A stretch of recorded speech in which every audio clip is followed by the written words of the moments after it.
Good afternoon. I'm Marcy Hartleip, and I'm a member of the Cedar Falls Historical Society. This program is part of our Cabinet of Curiosity. I'm also a member of Hanaloo Questers in the Cedar Valley. I did a program for my fellow Questers on rolling pins and would like to share this program with you today. You will find out what I've learned about rolling pins, as well as see part of my collection. You will hear about pins that I have, pins that I don't have, and a pin that I really would love to have. Why rolling pins? Well, after retiring a few years ago, I found out that I really needed a hobby. My interest soon went in an entirely different direction. I rented a booth at the Corner Antique Store in Cedar Falls, and eventually the Calico Hen House in Waterloo. I began looking for unusual things for my booth. Early on, I noticed that customers were searching around looking for rolling pins. They weren't necessarily using them or even decorating their kitchen with them. They were buying them just for the joy of sheer collecting. I soon caught their bug, and it was then that my hunt for rolling pins began. Most of them were made of wood, some were aluminum, some glass, ceramic, and some plastic. Some had handles that moved, and some didn't, and some did have no handles. There were many different sizes, different colors, and some were hollow.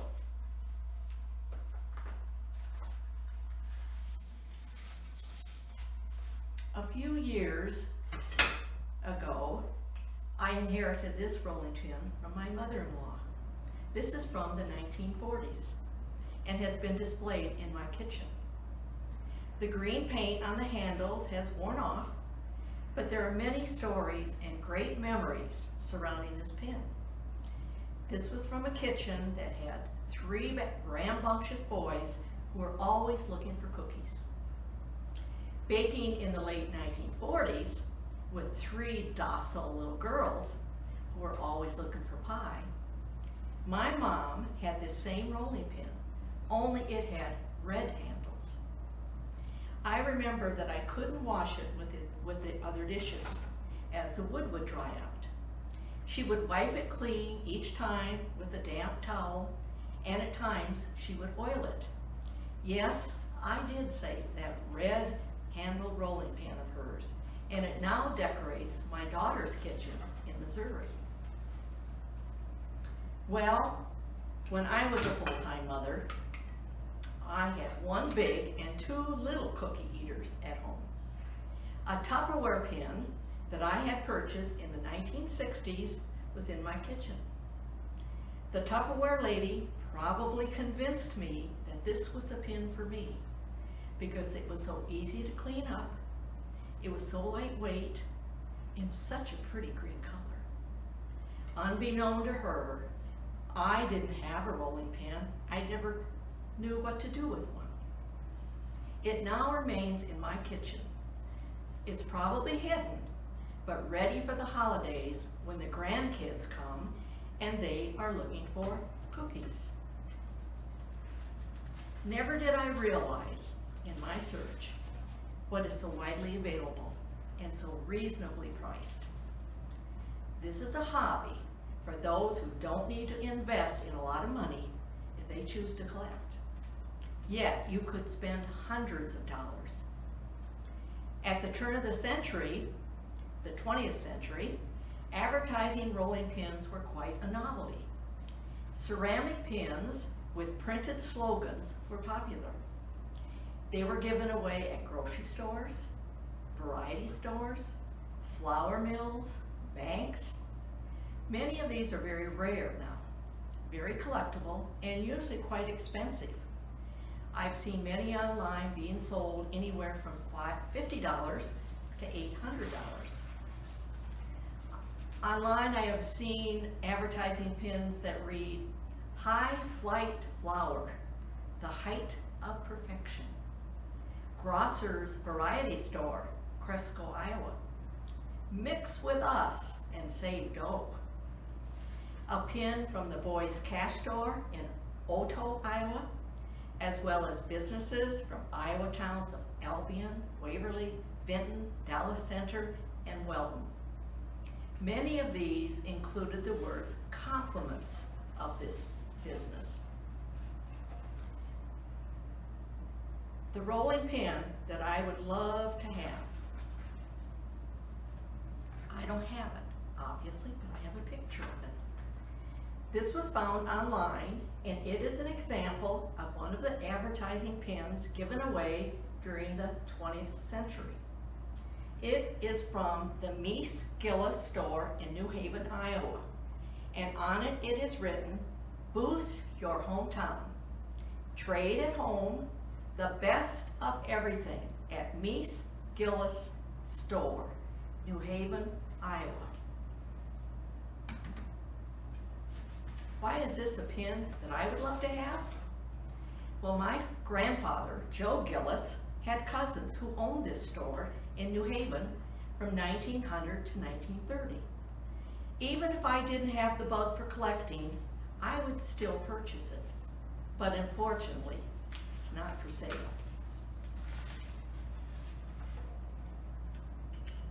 This is a toy that brings me back to my childhood. I spent many, many hours playing with dolls and doll dishes and a rolling pin, just like this one. This is in very nice shape, so obviously it's rather new. Growing up in the late 1940s, the pin that I played with was probably made by the A&J Manufacturing Company. This company entered the toy market around 1920 and produced regular kitchen items in miniature for children. This was their Mother's Little Helpers brand. Imagine during this time that mothers were all wanting their little girls to grow up and own a rolling pin. Another Mother's Little Helper turned into something from someone that was very creative and talented with crocheting. This lady or gentleman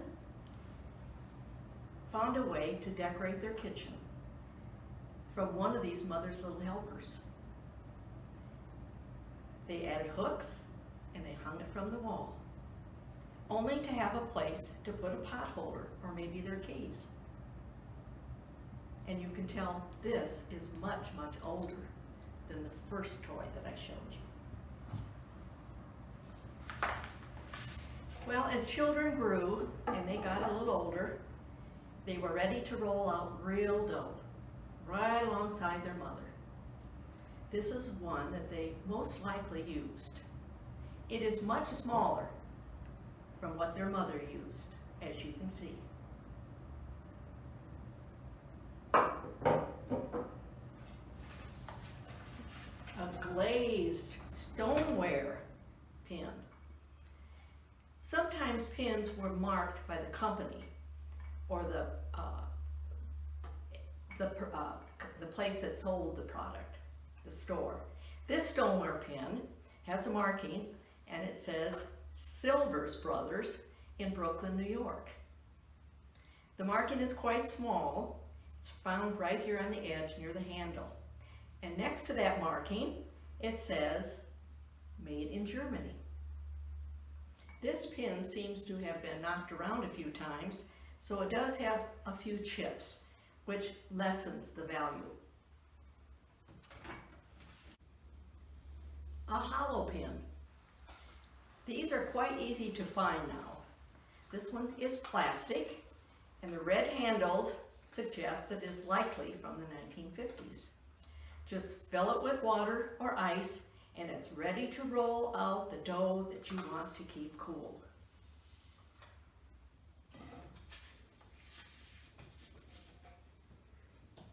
This is a fun one. It's marked Roll Right, Owens, Illinois Glass Company. It's another hollow pin, only this one closes with a screw top. It allows for quick and easy cleanup, thus better sanitation. On the screw top, it also says approved by Good Housekeeping. This makes it even more collectible. You don't see this pen very often, especially with the cap so intact. I have filled this with colored dried beans to show what the kitchen decorator could do with it.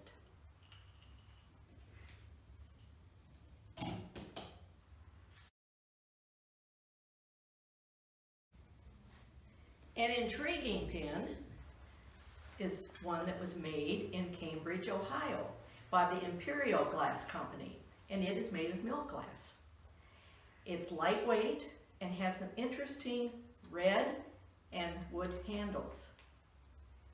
It appears hollow, but I don't know how to open it. So it could be an issue if I were to sell it or ask somebody to use it. There are really no issues with the red paint, and the glass has not been chipped. I did see one like this online, and it had green handles, and the seller claimed that it was from 1921.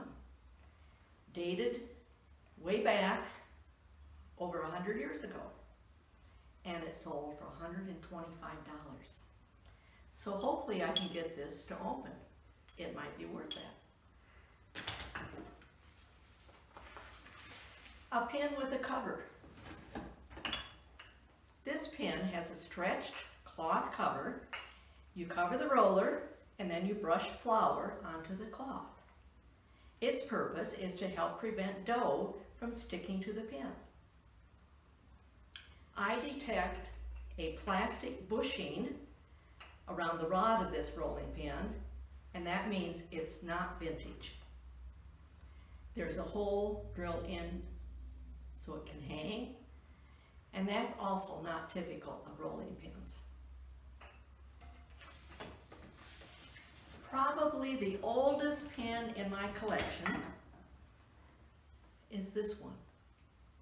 It's very easy to see that it's all one piece. The handles are not attached. There's no rod driven through the middle of the barrel for handles to be attached. It does look like it's had some age. I think it's done a lot of work in its lifetime. My most beautiful pen, but the heaviest, is made of marble. I can understand would be quite hard to maneuver with that heaviness, at least for my arms. This one probably dates back to maybe 1980. The fact that it can easily be chilled before rolling out cool, sensitive doughs like pastry puff makes it more useful. It's also known to hold the chill twice as long as other pens.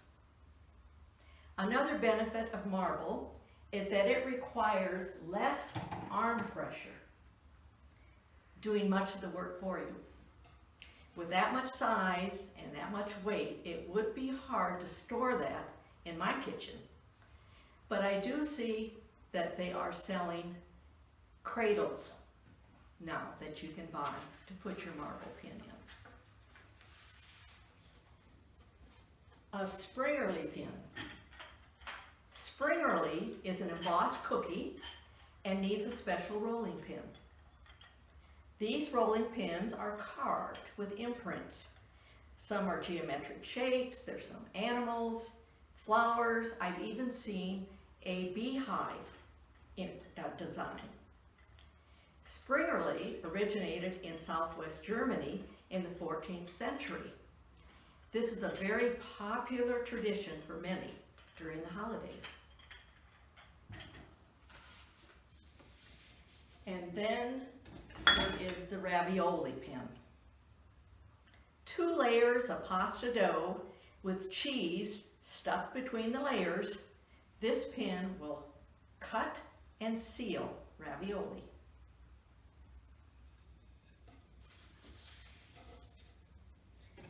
A rolling pin is probably the earliest known kitchen tool. It's been around for thousands of years, and it has an interesting history. The concept that goes far back to ancient times was with the first civilization of the Etruscans.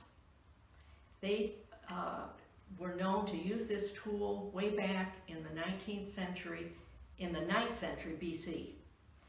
These people had migrated from Asia to Italy and were quite advanced in farming and cooking. Now, how do we know that they used rolling pins that many years ago? Records of this civilization are found in murals that depict the use of rolling pins. It appears that they first used rolling pins to roll out pasta and even bread dough. Over the centuries, pins were made of baked clay, small branches with bark removed, and glass bottles. And then eventually wood from the sycamore, pine, walnut, cherry, many, many other trees. However, the most popular wood then was maple and lignum vitae from the guatcum tree found in the northern coast of South America. This wood's weight and density helped rolling pins resist moisture and cracking, so it was less likely to absorb ingredients that became unsanitary. Very early rolling pins were tapered like a sailor's belaying pin, which was used to secure riggings on ships. Some of them were carved with handles and some were carved with no handles. And because of the similarity to sailors' belaying pins, rolling pins became associated with seafarers and romance. It is said that sailors who were bored at sea would carve unique rolling pins made out of lignum vitae, and they would attach whalebone handles to make a gift for their loved ones back home. Starting in the 18th century, glassworks in English port towns began producing hollow pins. The sailors would give those to their loved ones. And other pins, known as sailors' charms, were intended to be hung in the ship's cabin. They were often painted, gilded, and eventually printed with images of sailors or ships, with phrases such as, "Be true to me, for my mother," and "May the eye of the Lord watch over you." They were usually filled with goods like bath salts, vinegar, cocoa, baking powder. Once emptied, they could be filled with water or crushed ice to keep the dough cool. They were usually opened at both ends and they closed with corks. Hollow pins, called love tokens, were produced as parlor conversation pieces and not used for baking at all. They contained salt, a very popular gift because of the high tax on this preservative.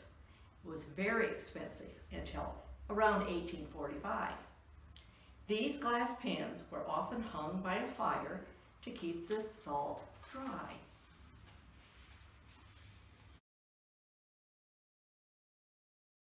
Like my roll-right pin, some say that people filled them with decorative seeds and hung them from the fireplace to ward off witches. It was believed that a witch coming down the chimney would be compelled to stop and count all of the seeds in the glass pin before she would be free to harm the household. The glass rolling pins were cheap, but drab. So around 1810, glassworks at Nailsea, England, came up with methods of decorating the bottle glass rolling pins to achieve bright ribbons and flecks of color. Rolling pins then became a very popular wedding gift. Porcelain and ceramic pins also became very popular in the 19th century as people were becoming more interested in hygiene. Porcelain was much easier to clean, and it could still be filled with cold water. Wood has always been preferred by the Americans. Pine was the choice of the colonists, but once the pine forests of the northern states started to become depleted, manufacturers started using cherry, maple, and other woods.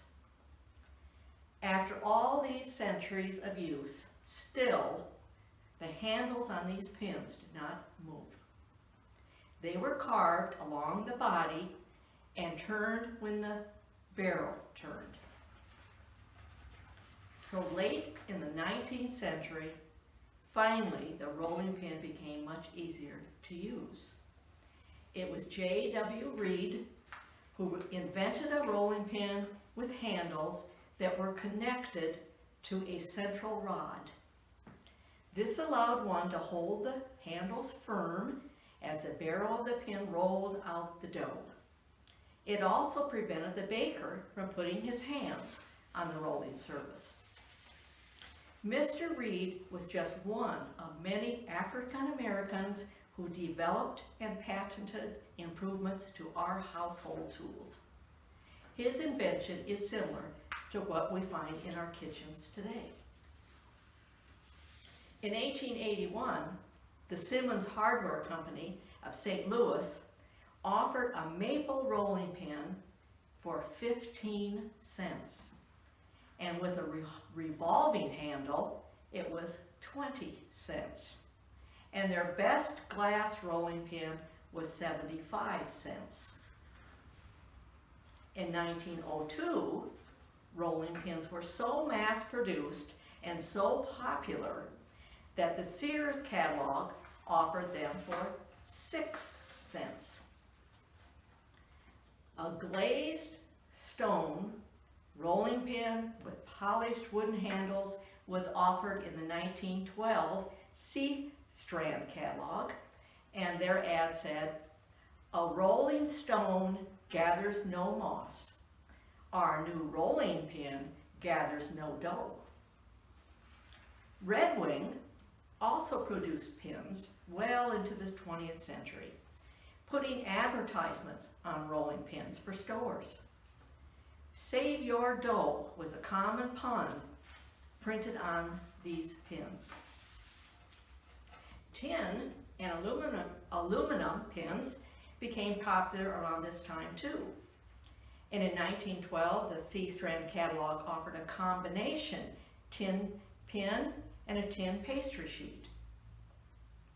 By 1927, Sears sold a hollow rolling pin for 43 cents and a maple rolling pin for half that price.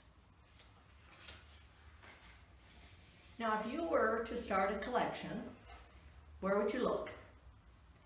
Well, they can be found in antique stores, antique malls, thrift shops, estate sales, garage sales. Many can be found online. You might also want to check with your grandmother to see if she is still using her pin. What should you look for with a vintage pin? Well, is it appealing to you? At times, I would include a rolling pin just because I liked it. Does it have some age? Remember, just because a pin looks quite used doesn't mean that it's vintage. Is it made of a certain wood that you don't have in your collection? Are the handles colorful? Are they in good shape? Are they part of the body, or do they spin on their own? Is there a wooden rod that runs through the handles? Is it metal? Do you see plastic bushings? This all will determine the age. Look for condition, as damage can reduce the value. Crazing and discoloration of porcelain, warped or split wood, chipping paint on handles, or rust on the metal rod running through the pin. Quite collectible now are children's rolling pins, especially the ones that are made out of one piece of wood. They are typically hard to find. A pin for your search. It's interesting to see how many new rolling pins are on the market today. There's straight dowels, great for creating big sheets of cookie dough. French pins, no handles, no need to lift the pin as you roll, and you get better feel for the thickness and texture of the dough. Marble, heavy, but better for rolling out chilled dough. Stainless steel, very easy to clean and won't stain while you're rolling out those foods with lots of colored dye. Silicone, non-stick and very lightweight. And of course, the classic wooden pin, the one that is the most common and has been in everyone's kitchen at one time or another. There are pins with ridges for wide noodles. There are pins with ridges for spaghetti noodles, those that are designed to cut and seal ravioli, numerous pins for making springerly, knobby pins for rolling out Swedish hardtack, a type of cracker, and even pins that have the name of the baker cut out by laser. I've even seen bookends made out of rolling pins, and I actually have a rolling pin that holds a recipe.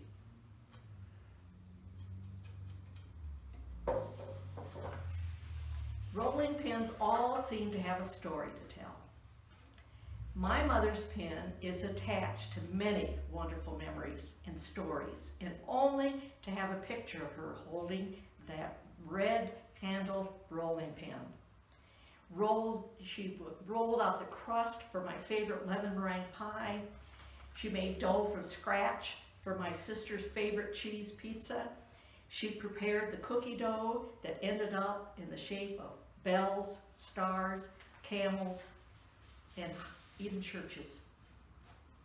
And I still visualize my grandmother measuring flour from her flour bin, her apron sprinkled with flour, as she began to roll out the cookies that my family always enjoyed when they arrived in Riceville every Christmas Day.